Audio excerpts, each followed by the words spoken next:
This is Veterans for Peace. Can I help you? Yes, we do have a bus going down.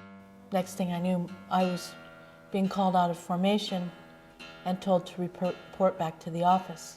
He escorts me into the office.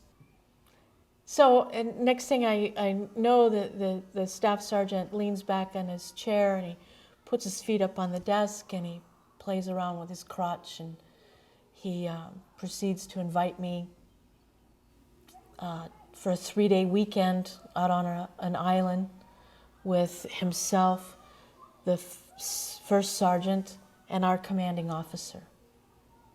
And he said that there was plenty of food and beer to go around, and I would be the entertainment. And then he smiled. I tried to convey to this staff sergeant how I thought it was an exciting idea, and thank you very much for thinking of me, and but I'm sorry, I have plane tickets to go see my aunt who's dying of cancer. At some point he accepted what I was saying and got up from his desk, and he walked by and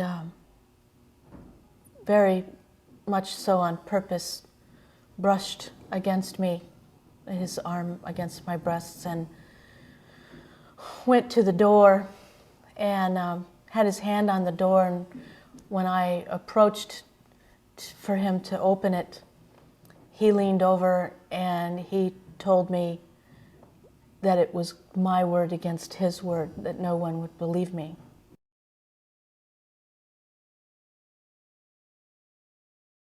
Some of the women in my audience on various occasions have stood up and said thank you very much, because you know, I've just returned from Iraq and I've had the same types of incidences happen to me.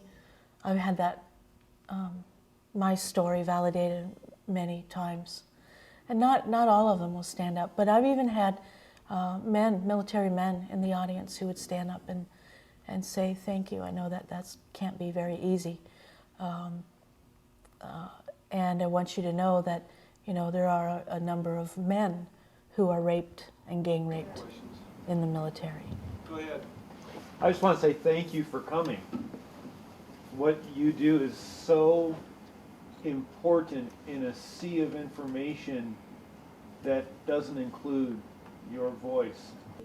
Only in the last couple of years have I been sharing more of my story, just because I don't want to go into it, or I'll make a reference to it and I won't tell the story. Because I wonder about opening myself up.